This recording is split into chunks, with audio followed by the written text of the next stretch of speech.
अब हम लोग पढ़ने जा रहे हैं चैप्टर 11 वाटर रिसोर्स। बोर्ड आपको इस चैप्टर से 1 मार्क्स के भी सवाल पूछ लेती है और 2 मार्क्स के भी सवाल पूछ लेती है। तो थोड़ा सा बोर्ड इस चैप्टर से ऐसा नाटक करती है, तो हम लोग दोनों तरीके से इसको पढ़ लेंगे कि आपने 1 मार्क्स के लिए भी तैयारी कर लेंगे और 2 मार्क्स के लिए भी तैयारी कर लेंगे। तो सारा नोट्स मैं आपके लिए बना के लेके आ गया हूं, पढ़ते रहेंगे और ये नोट्स भी मैं आपको दे दूंगा। तो सोर्स ऑफ वाटर, पहला ये सवाल है। तो इंडिया के अंदर या पूरी दुनिया के अंदर तीन ही मेन सोर्स है वाटर का, एक रेन वाटर, एक सरफेस वाटर और एक ग्राउंड वाटर। रेन वाटर को पढ़ लेते हैं। It is the main source of water on earth. मैं समझाता नहीं हूं, आपको मालूम है। अब रेन वाटर कहां कहां पे जाके भर जाता है? लेक में, रिवर में और स्ट्रीम में। बारिश सबसे पहला वाटर का सोर्स है और वो जाके इन सारी जगहों पे भर जाता है। आपको पता है कि बारिश का पानी नदियों में, लेक में और स्ट्रीम में जाके जमा हो जाता है। सरफेस वाटर, अब नदी, लेक, पॉन्ड और स्ट्रीम के अंदर पानी पड़ा रहता है तो हम लोग इसको क्या बोलते हैं? Surface water. और ये आपका river are the main source of surface water. देखो, रिवर आपके सरफेस वाटर का मेन सोर्स है। आगे ground water, water store under the ground in soil and rocks. हमारे जमीन के अंदर जो वाटर स्टोर है उनको हम लोग बोलते हैं ground water. Found in large amount but not endless. हाँ, बहुत ज्यादा अमाउंट में जमीन के अंदर पानी है, बट ऐसा नहीं है कि ये कभी खत्म नहीं होगा। तो जमीन के अंदर पानी तो है, बट एक दिन वो खत्म हो जाएगा, ये भी बात ध्यान देके चलो। Northern plain of India have about 42% of ground water. ये देखो, आपको 1 मार्क्स का सवाल का जवाब मिल गया कि 42% ग्राउंड वाटर कहां पे देखा जाता है इंडिया में? तो नॉर्दर्न प्लेन्स में देखा जाता है या नॉर्दर्न प्लेन्स में देखा जाता है। South India has less because of hill and plateau. अब आपको यह भी सवाल पूछा जा सकता है कि साउथ इंडिया के अंदर ग्राउंड वाटर क्यों कम है? क्योंकि वो पूरा हिली और प्लेट्यूस वाला रीजन है। आगे बढ़ते हैं। Use mostly for irrigation farming. हम लोग ग्राउंड वाटर ज्यादातर फार्मिंग के लिए इस्तेमाल में लेते हैं। तो ये काफी आसान था, इसीलिए ज्यादा डिटेल में मैं गया नहीं। अब हमको बताना है इस सवाल का जवाब। सवाल क्या है? Importance of ground water. तो ग्राउंड वाटर का इंपॉर्टेंस बताओ। Main source of fresh water for drinking, farming and industry. चाहे इंडस्ट्री हो, चाहे फार्मिंग करना हो, चाहे पीने का पानी, हमको कहां से मिलता है? ग्राउंड वाटर से मिलता है। Give most of India drinking water. India के अंदर बहुत सारे जगह पे आज भी ग्राउंड वाटर से ही पीने का पानी मिल पा रहा है। Found even in dry season when river and lake dry up. जब नदी और लेक सूख जाता है तो भी हमको पानी की अवेलेबिलिटी कहां से मिलती है? ग्राउंड लेवल वाटर से मिलती है। तो ड्राई सीजन में हमको पानी कहां से मिल रहा होता है? ग्राउंड लेवल वाटर से मिल रहा होता है। Use for irrigation crop like wheat, rice and sugar cane. Sugar cane, rice और व्हीट जैसी चीजों को उगाने के लिए जो खेतों में पानी जा रहा है इरिगेशन के लिए, कहां से ले रहे हैं हम लोग? ग्राउंड वाटर से ले रहे हैं। Need for cooking, cleaning and bathing. हम लोग उसका इस्तेमाल खाना बनाने के लिए, क्लीनिंग के लिए भी एंड बाथिंग के लिए भी कर रहे हैं। मान लो कि कोई एक ऐसा रीजन है जहां पे पानी की कमी हो जाती है, तो पानी कहां से लिया जाता है? ग्राउंड वाटर से निकाला जाता है। तब लोग उसको कुकिंग के लिए, क्लीनिंग के लिए और बाथिंग के लिए इस्तेमाल कर रहे होते हैं। Help keep river and lake field. River और लेक को फिलअप करने में भी ग्राउंड वाटर लेवल यूज होता है। तो ये काफी आसान था, इसलिए डिटेल में नहीं जा रहा हूं। तो ध्यान रखो कि मैंने आंसर बहुत ही सिंपल कर दिया है, इसीलिए मैं आपको ज्यादा उसका डिटेल में बताता नहीं हूं, ताकि आपका टाइम ना खराब हो और आप बोर भी नहीं हो। जल्दी से मैं आपका सारे सवालों का जवाब भी दे रहा हूं और आपका कॉन्सेप्ट भी क्लियर करवाते जा रहा हूं और आपके मार्क्स भी अच्छे आएंगे। Water resource and use. हमको वाटर रिसोर्स के यूज बताने हैं। Water in India is use for many purpose. किसी भी देश के अंदर पानी बहुत चीजों के लिए इस्तेमाल होता है, वैसे इंडिया के अंदर भी बहुत सारे पर्पसेस के लिए पानी का इस्तेमाल किया जाता है। पहला, इरिगेशन के लिए। तो फार्मर इस पानी का यूज करते हैं इरिगेशन के लिए। 1 मार्क्स का सवाल आ गया। द ग्रैंड एनीकट या anicut on the Kaveri river built in the 2nd century. आपको पता होना चाहिए कि कावेरी नदी पे कौन सा डैम बनाया गया? ग्रैंड एनीकुट। कब बनाया गया था? 2nd सेंचुरी में। 1 मार्क्स का सवाल है। And the eastern Yamuna canal. Eastern Yamuna canal बनाया गया है कब? 1882 में। Are the oldest example of irrigation system. अगर आपको पूछा गया कि oldest example of irrigation system क्या है, तो आप लिखना ईस्टर्न यमुना कैनल। और कब बनाया गया था? 1882 में। तो 1 मार्क्स का सवाल है, थोड़ा सा ध्यान देना। About 84% of water in India is use for irrigation. हमारे देश के अंदर 84% फ्रेश वाटर खेतों के अंदर सिंचाई में यूज होता है। Around 1500 litre of water are needed to grow 1 kg wheat. ये भी आपके लिए 1 मार्क्स के लिए क्वेश्चन हो सकता है कि 1 kg व्हीट को उगाने के लिए कितने पानी की जरूरत पड़ती है? 1500 लीटर पानी की जरूरत पड़ती है। Main irrigation method. इंडिया के अंदर मेन इरिगेशन मेथड कौन कौन से हैं, ये आपका सवाल है। Well and tubewell, alluvial plain यानी जहां पे भी एलुवियल सॉइल पाई जाती है वहां पे हम लोग वेल एंड ट्यूबवेल से खेती कर रहे होते हैं। The second most use found along Ganga and Yamuna river, Ganga और यमुना रिवर के आसपास जितने भी एरिया है खेती हो रही है किनसे, कैनल से, इसी नदियों से कैनल ले जाया गया है और खेतों तक पानी पहुंचाया जा रहा है। Ponds third most use common in eastern and southern state, जहां पे भी पानी की कमी होती है या वहां पे रॉक वाला एरिया है तो वहां पे हम लोग पॉन्ड से खेती करते हैं। वो कौन सा एरिया है, ईस्टर्न एंड साउथर्न स्टेट, यहाँ पे प्लेट्यूस और रॉक वाले सॉइल पाए जाते हैं, इसीलिए यहाँ पे खेती पॉन्ड से होती है, ये भी ध्यान रख के चलो। तो 3 मेथड है हमारे देश के अंदर इरिगेशन के, well and tubewell, canals and pond. आगे जो आपका सवाल है वो है मल्टीपर्पज प्रोजेक्ट। तो मल्टीपर्पज प्रोजेक्ट क्या होता है, डैम को हम लोग बोलते हैं multipurpose project. Big dams are build on river to use water for many needs, हम लोगों को बड़े बड़े डैम बनाने चाहिए और डैम का जो पानी होगा हम लोगों को उसका इस्तेमाल अलग अलग चीजों के लिए करना चाहिए। हेल्प इन इरिगेशन, आप सबको पता है कि डैम बनेगा तो इरिगेशन के लिए वहां से पानी भी सप्लाई हो जाएगा कैनल के थ्रू।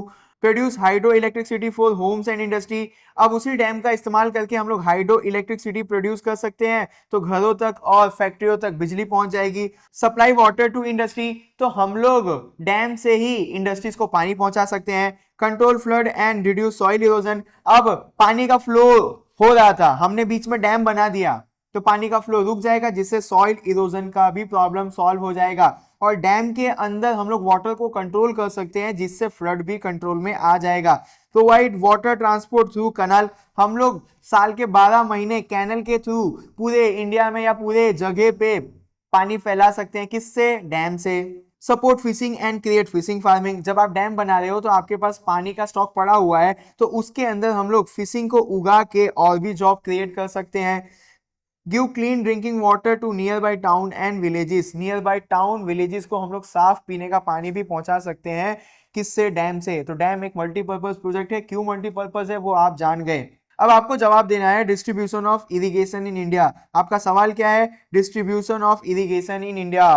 तो यहाँ पे देखते हैं मेजर इरिगेटेड स्टेट, कौन कौन से स्टेट है जहां पे इरिगेशन फैसिलिटीज अच्छी अवेलेबल है। आंध्र प्रदेश, उड़ीसा, तमिलनाडु, पंजाब, हरियाणा, वेस्टर्न यूपी, ये सारी जगहों पे 12 महीने इरिगेशन फैसिलिटीज अवेलेबल रहती है।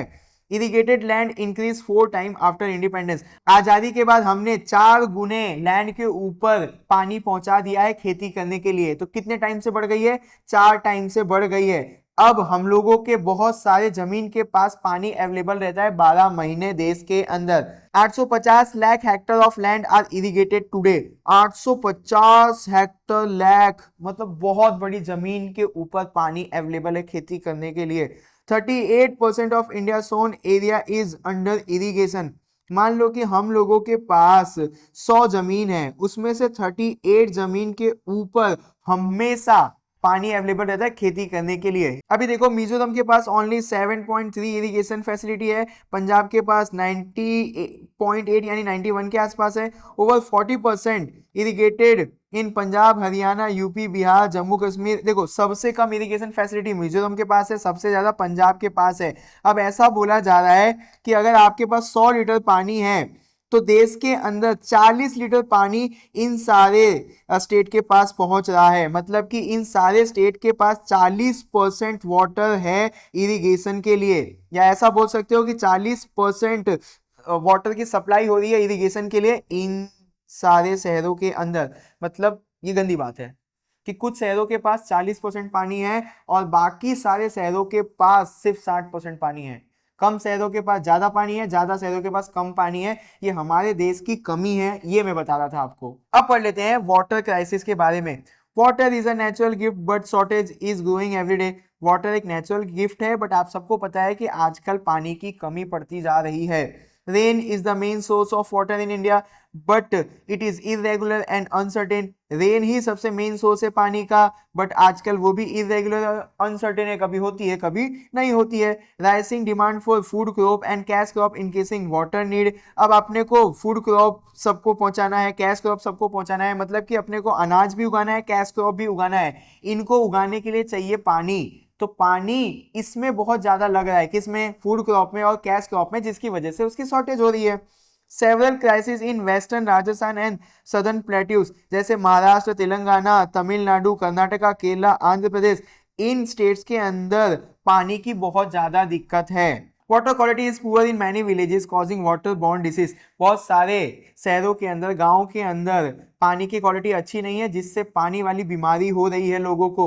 8% of town face a drinking water shortage, हमारे देश के अंदर 8% टाउन के अंदर प्योर ड्रिंकिंग वाटर नहीं पहुंच पा रहा है। 50% of village lack pure drinking water, 50% गांव के पास आज भी साफ पीने का पानी नहीं है। 2/3 of farm land still depend on rain, हमारे देश के अंदर आज भी 2/3 लैंड इरिगेशन के लिए डिपेंड करते हैं रेन के ऊपर। Ground water level are facing falling due to over use, हमने इतना ज्यादा पानी का इस्तेमाल कर लिया है कि ग्राउंड लेवल वाटर भी खत्म हो रहा है। Industries use too much water and polluted, industry बहुत ज्यादा पानी भी इस्तेमाल करती है और वही लोग पानी को गंदा भी कर रहे हैं, जिसकी वजह से पानी की शॉर्टेज आ रही है। Domestic and industrial waste is major source of water pollution, हम लोग जो घर में पानी इस्तेमाल कर रहे हैं और हम लोग जो इंडस्ट्री में पानी इस्तेमाल कर रहे हैं, वो गंदा पानी हम लोग अपने नदियों में छोड़ देते हैं, तो इससे हमारे देश का प्योर वाटर खराब हो रहा है। तो ये सारे रीजंस की वजह से हमारे देश में वाटर क्राइसिस आ रहा है। Management and conservation of water, हम लोगों को वाटर को कंजर्व करने के लिए क्या क्या मैनेजमेंट यानी क्या क्या तरीके अपनाने चाहिए। तो water is limited and often polluted, हम सबको पता है कि प्योर ड्रिंकिंग वाटर लिमिटेड है और हम लोग उसको पॉल्यूट कर रहे हैं। It is essential for all living being so it must be save, अगर ये सारे लिविंग बीइंग के लिए काफी इंपॉर्टेंट है, जल ही जीवन है, तो सारे लिविंग बीइंग के लिए पानी बहुत ज्यादा इंपॉर्टेंट है, हमें इसे बचाना चाहिए। Use water carefully and adequately, simple सी भाषा में ये समझो कि आपको पानी बहुत केयरफुली यूज करना चाहिए। Transfer water from area with more water to area with less water, अगर आपको वाटर मैनेजमेंट करना है तो जिस जगह पे ज्यादा पानी है और जिस जगह पे कम पानी है, तो ज्यादा जगह वाले से आपको कम जगह पे पानी पहुंचाना पड़ेगा। आगे, increase ground water bye recharging and storing rain, मतलब कि हम लोगों को ग्राउंड वाटर लेवल को रिचार्ज करना पड़ेगा बारिश के पानी से, ऐसा कोई ना कोई मेथड लगाना पड़ेगा। Treat water as a national property, water को आप ऐसे ट्रीट करो कि एक वैल्यूबल नेशनल प्रॉपर्टी है।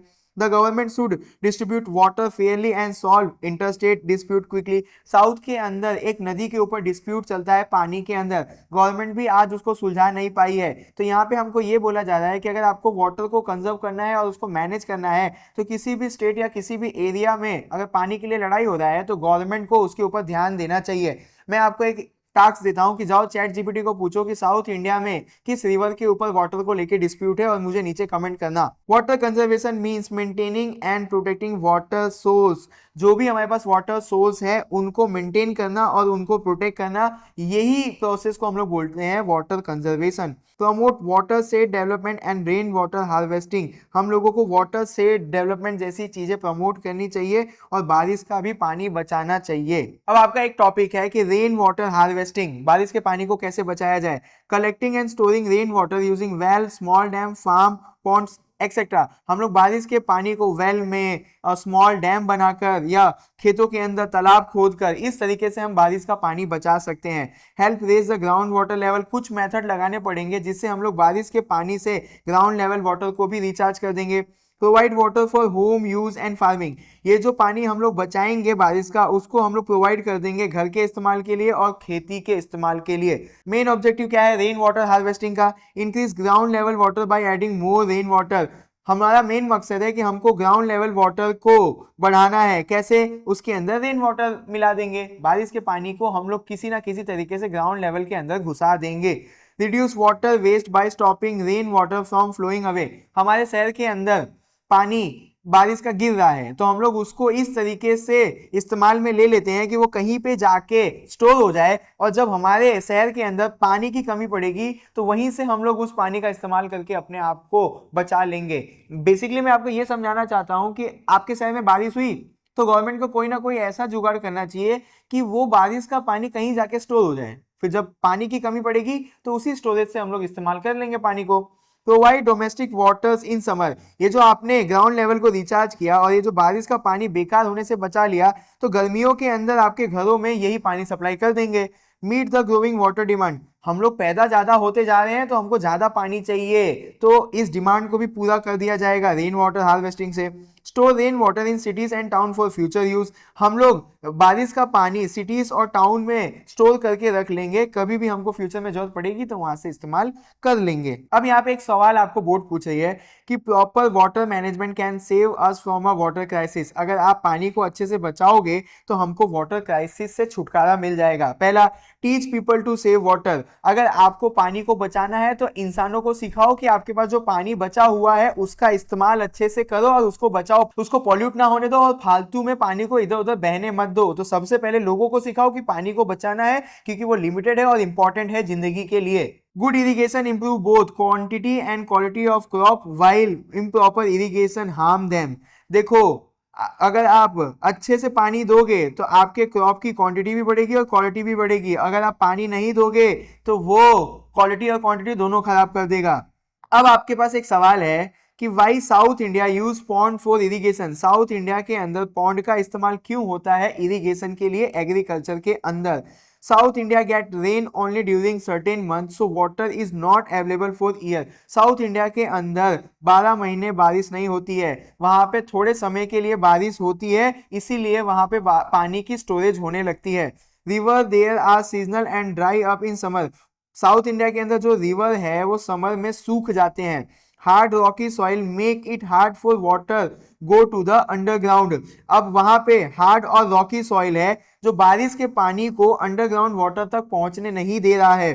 Pond store rain water and provide water for crop in dry season, इसीलिए वहां पे पॉन्ड बनाए जाते हैं कि बारिश का पानी वो पॉन्ड के अंदर स्टोर हो जाए और जब भी ड्राई सीजन आएगा तो वहां से पानी का इस्तेमाल करके हम खेतों के अंदर पानी पहुंचा पाएंगे। They also refill well and bore well keeping water available at all year, इसी पानी से मतलब कि पॉन्ड के पानी से हम लोग बोर वेल और वाटर लेवल को बढ़ाते हैं जिससे हमको पूरे साल पानी मिल सके। तो ये रीजन था कि साउथ इंडिया में एग्रीकल्चर के अंदर इरिगेशन के लिए पॉन्ड का इस्तेमाल किया जाता है। तो यहाँ पे मैंने 11 चैप्टर भी आपका खत्म करवा दिया, ये चैप्टर के अंदर इतना भी कुछ हार्ड नहीं था इसीलिए मैंने इसको स्पीड में खत्म कर दिया। अगर आपको कोई भी टॉपिक नहीं समझ में आया होगा तो मुझे नीचे कमेंट करना, मैं आसान सा वीडियो बना दूंगा उस टॉपिक का, डरना मत, कमेंट करना, मैं पक्का आपके लिए वो वीडियो लेकर आऊंगा।